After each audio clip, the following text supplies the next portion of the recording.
नमस्कार मित्रांनो, मी धीरज जंगे स्वागत करतो नवीन एका ब्लॉग मध्ये. तर आजची तारीख आहे 8 ऑक्टोबर. आज आपण ज्या राईड केलेल्या आहेत त्या अशा एकदम मिनी राईड आहेत. आपल्या सगळ्या दोनच राईड फक्त ठीकठाक आहेत, बाकी सगळ्या मिनी राईड. तर मी आज डोक्यातच ठेवलं होतं की आपण छोट्या छोट्या राईड करून बघूया त्यामध्ये किती अर्निंग होते आणि रेट काय भेटतोय. तर ब्लॉग मध्ये बघा की आपण कोणत्या ऍप मध्ये कशा प्रकारे काम केलंय, आणि आपण आणखी एक फोरेक्सचा ट्रेड पण घेतला होता सोबत त्याची पण डिटेल्स वगैरे आहेत. तर व्लॉग बघा, तुम्हाला समजून येईल की आपण कशा प्रकारे काम करतोय. गुड मॉर्निंग मित्रांनो, सकाळच्या वाजलेत 5:10. तारीख आहे 8 ऑक्टोबर. आपण निघलोय घराच्या इथे आणि बघूया आता आपली सुरुवात कोण करते. सीएनजी आपण कालच भरला होता, एक गाडी खाली बसली, तरी पण बघूया आपली सुरुवात कोण करते आज. एक छोटीशी राईड पडली आपल्याला 5.5 किलोमीटरची आणि 500 मीटरचं पिकअप होतं. म्हणजे समजा 6 किलोमीटरच्या राईडचे आपल्याला 135 रुपये भेटणार. याच्या आधी पण आली ती 5-10 मिनिटं आधी, पण ती एक्सेप्ट करायची आधीच गेली. बहुतेक पुढच्या ड्रायव्हरने रोड बघून गाडी नसेल आली, त्याची छोटी गाडी ती कॅन्सल झाली आणि आपल्याला परत आली. त्याच्यानंतर आणखी निघाली होती वाकडची, पण ती क्लिक करत विदिन सेकंडच्या आतमध्ये ती डिसअपिअर झाली. तर ठीक आहे, कस्टमरला कॉल केला, येतो बोलले. काय 10-15 मिनिटं लागले तले औंधमध्ये. आपण कधी औंधला असं सकाळी गेलो नाहीये, तर ठीक आहे, बघू, एक तो एक्सपिरियन्स पण येईल. तर आताची राईड अशी आपण एक्सेप्ट केली का याच्या आधी जी राईड आपण घेतली रॅपिडो कडनं 5.5 किलोमीटर आणि 500 मीटर पिकअप 6 किलोमीटरची राईड, तर ती राईड 2 किलोमीटर असताना मला ओला कडनं राईड आली Aundh 3 kilometre pickup, 2.25 kilometre pickup आणि एअरपोर्ट. तर मी म्हटलं ही पण मला वाटलं औंधचीच आहे, तर ठीक आहे आपण एक्सेप्ट केली. म्हणजे 2 राईड मी ऑलरेडी एक्सेप्ट केल्या. म्हणजे ऑलरेडी एक राईड माझी सुरू होती ती, आणि ऍडव्हान्स मध्ये ओलाची आली बऱ्याच दिवसानंतर, तर एक्सेप्ट केली. आणि एअरपोर्ट होतं आणि औंध वगैरे दाखवलं लोकेशन, तर मग मी घेतलं. तर मी ते मॅप एकदा ओपन करून बघितलं, तर तिथनं फक्त 500 मीटर दाखवलं मला की जिथं मी सोडतोय कस्टमरला त्याच रोडला पुढं 500 मीटर जायचंय फक्त. तर आपण कस्टमरला सोडलं, 134 रुपये कस्टमरचं बिल झालं रॅपिडोचं, आणि लगेचच पुढच्या राईडला निघलो. तिथनं 500 मीटर कस्टमर होतं, तर कॉल करून आपण थांबलो तिथं येऊन, आणि आता आपण एअरपोर्टला आलोय. म्हणजे त्याच रूटला, कधी कधी असं पण होतं, लक म्हणायचं आता हे, की त्याच रूटला आपल्याला राईड भेटली पुढची. तर 265 रुपये कस्टमरचं बिल झालं, 208 रुपये काहीतरी आपल्याला दिलेत. तर 134 आणि 208, 8 आणि 4 12, 352, सॉरी, हा 352 वगैरे 350 अर्निंग आपलं झालेलं आहे. गाडी चालली 28 किलोमीटर, टाइम झालाय 6:45. थोडं सकाळी थोडी लेट भेटली माझ्या हिशोबाने, अर्धा तास राईड. एक राईड आपली होत होती त्याच्यामध्ये, तर राईडच नाही आलेली. तर आता इथं 200 कॅब आहेत जवळपास पुढं, तर एक 5 मिनिटात जर मला राईड पडली ठीक, नाही तर मग मी विश्रांतवाडी साईडला जातोय, या एअरपोर्टच्या लाईन मधनं बाहेर पडतोय. तर ठीक आहे, बघूया आता इथनं आपण कुठे जातोय. उबेरची राईड आपल्याला भेटली. राईडच व्यवस्थित नव्हत्या, तर आपला एकदा नंबर गेला. एक आली होती आळंदी MITची, घे, तो विचार केला, परत म्हणलं तिकडनं भेटणार नाही, मोकळं यावं लागेल, तर नाही घेतली. आणि जी पण पुढची राईड आली छोटी राईड काय पण येईल ती घेतली. तर ती होती कोनार्ड हॉटेल इथलं, कोरेगाव पार्कच्या इथलं. 6.5 किलोमीटरचे 134 दिलेत, 176 कस्टमरचं बिल. त्याच्यामध्ये कस्टमर एअरपोर्टला होतं आणि सांगितलं एरोमॉलला, तिथून यायला परत टाइम 7 मिनिटं, 3 मिनिटं एक्स्ट्रा, 8 मिनिटं गेले तिथं. त्याचे आपल्याला 7 रुपये काहीतरी भेटले टाइम, पण ते काय उपयोगाचे नाहीत, पण ठीक आहे. 134 आपल्याला दिलेत. तर आता इथनं आपण स्टेशनला चाललोय आता इथनं. आणि उबेरवाल्यांचं आहे का 24 तासामध्ये जर सकाळी 4 ते पुढच्या दिवसाच्या सकाळी 4 वाजेपर्यंत जर 5 राईड एक्सेप्ट केल्या आहेत तर 100, पुढच्या 3 राईड अजून एक्सेप्ट केल्या तर 150, त्याच्या पुढच्या आणखी 3 एक्सेप्ट केल्या तर 150, असं काहीतरी आहे त्यांचं इन्सेंटिव्ह चालू आहे. तर काल आपल्या 3 झालत्या, पण ती काही पूर्ण नाही झालं. आता आज आपली 1 झालेली आहे, तर बघूया होतात का आपल्या राईड. तर आता इथनं बघू किती नंबर आहेत पुढं आपल्या. आता आपण आलोय स्टेशनच्या इथं. तर 11 ते 15 कॅब आहेत. त्या 11 ते 15 कॅबलाच ते अडकून बसले. 15 मिनिटं झाले, पुढं पण गेलं नाही आणि काहीच नाही. ट्रेन बहुतेक येत असेल किंवा काय लेट असेल ट्रेन, किंवा मला वेळ माहीत नसेल ट्रेनची टायमिंग, त्याच्यामुळं ते थांबावं लागते. ठीक आहे, वेटच करतोय आपण, कारण काय करू शकत नाही. कारण आता इथनं परत बाहेर पडायचं म्हणल्यावर नाही पडायची तर इथनंच पडलं आपल्याला. थोडंसं वेट करावं लागत, हरकत नाही, पण उगाच मोकळं फिरण्यापेक्षा वेट केलेलं कधी पण चांगलं. स्टेशनला तर काय राईड पडत नव्हत्या. एक फक्त छोटीशी आली होती IVF विमाननगर, पण ती एक्सेप्ट नाही झाली.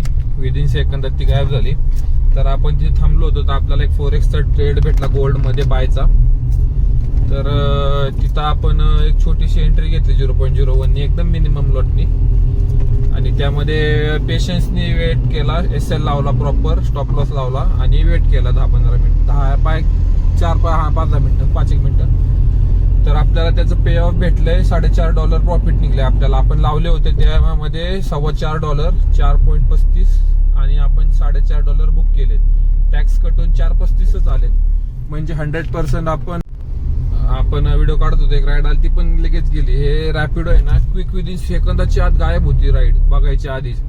तर आता चाललोय आपण परत एअरपोर्ट साईडला, आणि $4.5चा हिशोब जर केला तर 87 रुपयाने पे आउट भेटत आहे आपला. 90 रुपयाने डिपॉझिट असतं.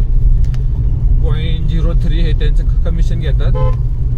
तर आपल्याला $378 प्रॉफिट झाले सकाळ सकाळ. तर एवढा वेळ थांबलो आपण, त्याचं समजा आपलं झालं. काल पण आपल्याला झालं होतं 400-450 काहीतरी, आज पण 378 निघलेत, आणि 400-450 असं काहीतरी आपलं अर्निंग झालेलं आहे. तर 854 रुपये असं मगाशी मी टोटल केली होती. तर 854 रुपये आपलं सकाळपासून आपल्याला प्रॉफिट झालंय, आणि टाइम झालाय 8:50 झालेत आज, आणि 48 किलोमीटर गाडी चालली. तेवढंच म्हणजे ठीक आहे, पण राईड पाहिजे. हे असं मोकळं फिरण्यात मला काय मजा येत नाही. तर आता इथनं बघूया आपल्याला राईड कुठं भेटते एअरपोर्ट पासून. छोटीशी एक राईड आली होती आपल्याला रॅपिडो कडनं, तर ती आपण कंप्लीट केली. 105 रुपयाची 4 किलोमीटरची.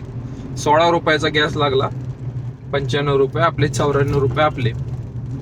तर येरवड्याला कस्टमरला, येरवडा पण नाही, IT कॉमर्स होतं ते, IT पार्क आहे बघा, तिथंच कस्टमरला सोडलं. तिथनं थोडंसं पुढं आलो असेल तर आपल्याला एक 1.1 किलोमीटर पिकअप आणि 4.2 म्हणजे 5.25 किलोमीटरची 169 दाखवले गो प्रायोरिटी. तर ठीक आहे, आपण ऍक्सेप्ट केली, आणि मधनं कस्टमरने आणल्यामुळं आपलं एक ते डिस्टन्स कमी झाला आणखी अर्धा किलोमीटर. आणि एक चौक आपण तिथनं आधी स्किप केलं तर ते 200-300 मीटर, समजा 1 किलोमीटर आपलं स्किप झालं तर 5.25 किलोमीटर आपल्याचे 161 रुपये आपल्याला दिलेत. आपण जिथं थांबलो होतो तिथनं 600 मीटर पिकअप आणि 1.9 किलोमीटरचा ड्रॉप, 2.5 किलोमीटरचे 95 रुपये दिलेत आपल्याला. एकदम छोटा राईड चालत आणि रेट एकदम व्यवस्थित आहेत. 20 रुपये, 30 रुपये किलोमीटर, 25 रुपये किलोमीटर. आज म्हणलं असंच काम करू, एकदम छोटा राईड. आपण त्याच एरियामध्ये आपण करतोय काम. आता फक्त रोडच्या अलीकडे होतो, रोडच्या पलीकडे आलोय फक्त. स्कूलमध्ये गरबा कॉम्पिटिशन होती फक्त, तर तिथली राईड एक आली होती आपल्याला. तर ठीक आहे, बघूया आता इथनं आपण पुढे जातोय. एअरपोर्टच्या इथनंच आपल्याला राईड पडली धानवरीतनं, थोडंसं पुढं होतं 3 किलोमीटर. टोटल ही झाली 5 किलोमीटरची राईड. 112 रुपये, 114 रुपये कस्टमरचं बिल झालं. आपल्याला किती दिले पाहिलं नाही. आणि तिथनं आपल्याला भोसरीची एक राईड दिसली रॅपिडो कडनं. आता उबेर घ्यायची होती मला, पण आता भोसरी दिसली म्हणल्यावर मग मी रॅपिडोची एक्सेप्ट केली. 202 रुपये दाखवले. 2 किलोमीटर लांब कस्टमर, जवळपास 1 किलोमीटर आलो असं ना आपण. तर या रोडला कधी आलोच नाही मी, माहित होता हा रस्ता पण कधी आलो नाही. ठीक आहे, नवीन रूट तरी माहीत झाला. टोटल छोटा राईड आहे आपल्या. एक एअरपोर्टची ती सकाळची मोठी आणि आत्ताची ही एक मोठी 200, बाकी सगळ्या आपल्या 150, 95, 100, 160, 140. बघू सगळ्यांचे फोटो टाकल. तर बघा की छोटा राईड करून पण आपलं काम कसं होतंय. तर आपल्याला ही भोसरीची राईड भेटली, कस्टमरला सोडलं 202. आता कस्टमरचा विषय होता असं की पर्सनल आहे की कस्टमर आपण गाडीत बसला आणि त्यांना फोन आला आणि ते लागले बडबड करायला मोठमोठ्याने. त्यांचं काय घरात घरगुती मॅटर झाला असेल, आपल्याला काय घेणदेण नाही, पण त्यांचेच वाद होते. लेडीज होती, तर त्यांना आपण भोसरीमध्ये सोडले. असेल काय ते घर सोडून आले काय असं काहीतरी झालं असेल. आपल्याला अजिबात त्या पर्सनल मॅटरमध्ये पडायचं नाही, पण काय व्हायला नको त्यासाठी आपलं एक थोडंसं व्हिडिओमध्ये हे करतोय. तर त्यांना आपण भोसरीमध्ये पाण्याची टाकी मंगळमूर्ती आपलं हे पाण्याची टाकीपाशी सोडले, अजित घावाने यांचा पेट्रोल पंपाच्या मागच्या साईडला. तर ठीक आहे, तिथून आपण आता थांबलोय आळंदी रोडला. इथं जर राईड पडली एखादी व्यवस्थित तर आपण करूया. नाही तर आता आपण भोसरीतच आहे, घरापासून हार्डली आपण 1 ते 1.5 किलोमीटर आहे. तर त्याच्यामुळं मग मी इथं थांबल. आपलं टोटल अर्निंग झाले 1450च्या आसपास आणि गाडी पण काही जास्त चालली नाही, 91 किलोमीटर गाडी चालली, 91.7 आणि टाइम झालाय 12:25 आणि अर्धी टाकी जवळपास सीएनजी आहे. तर बघूया आता इथनं परत सीएनजी भरायला जायचं, अर्धी टाकी आहे, उद्या आपली सुरुवात होईल. इथनं जर परत सीएनजी भरायला जायचं म्हणल्यावर टाइम होईल, परत सीएनजी भरायला जायचं, तो 3 किलोमीटर परत यायचं, म्हणजे 5-6 किलोमीटर असेच घालून घ्यायचे. त्याच्यापेक्षा अर्धी टाकी सीएनजी आहे, उद्या सुरुवात होईल, उद्या सकाळी मग भरता येईल आपल्याला. तर ठीक आहे. आजच्या दिवसाला आपण काय केलंय, आज आपण बघितलं की छोट्या छोट्या राईडनी पण काम होतंय का, तर काम होतं, फक्त कंटिन्यू मग राईड पाहिजे त्यामध्ये. तिथं विमाननगरला माझा बराच वेळ गेला तिथं. तर ठीक आहे, हरकत नाही, आपण फोरेक्स वगैरे इकडे पण लक्ष देतोय, चार्ट वगैरे त्याचं अनालिसिस वगैरे आपलं चालू आहे.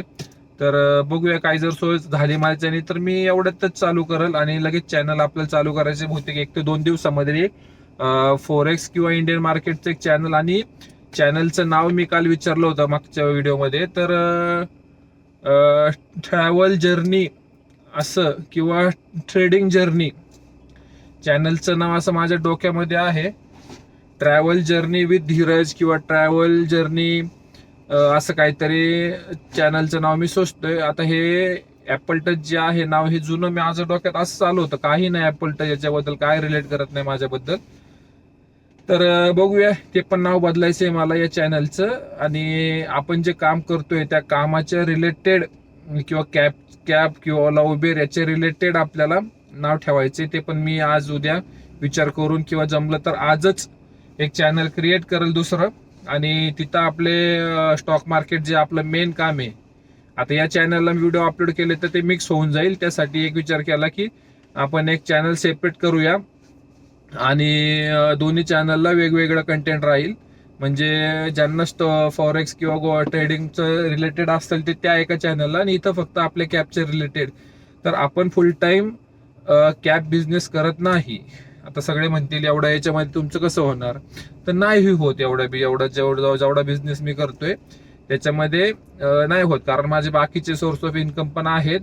तर तिकडनं मी माझं अर्निंग पण होतं. तर आता बऱ्यापैकी माझा लोड जो होता बिझनेसचा तो कमी झालेला आहे. हार्डली 3-4 महिने आणखी राहिलेत. त्याच्यामध्ये माझा 80% जो लोड आहे फायनान्शियली त्याच्यातनं मी फ्री होतोय. नंतर मग मी फुल टाइम स्टॉक मार्केट आणि माझ्या इतर मोकळ्या वेळेमध्ये मग मी कॅबचा बिझनेस करणार, जेणेकरून मला एक असं दिसेल की बाबा एक फिक्स इन्कम माझ्याकडे हातात आहे. की बाबा फोरेक्स मध्ये समजा ट्रेडिंग मध्ये नाही जमत आहे किंवा नाही जमलं तेवढ्या याच्यात, तर टाइम ऑफ पिरियड मध्ये माझ्याकडे सेकंड सोर्स ऑफ इन्कम राहील. की त्यासाठी मग मी कॅबचं पण ठेवतोय. इकडनं पण 1000-1500 येतील, तिकडनं 2-4 हजार रुपये येतील, तेवढ्या याच्यामध्ये होऊन जातं.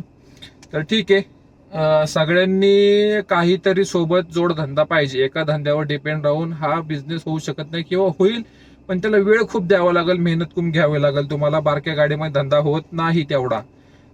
ऍटलिस्ट सेदान गाडी तरी पाहिजे, तर किंवा मग इंटरसिटी ट्रिप वगैरे तुम्ही केल्या पाहिजेत, त्याच्यानुसार मग तो धंदा होईल. तर ठीक आहे, आज आपण इथं थांबतोय आणि भेटूया उद्या.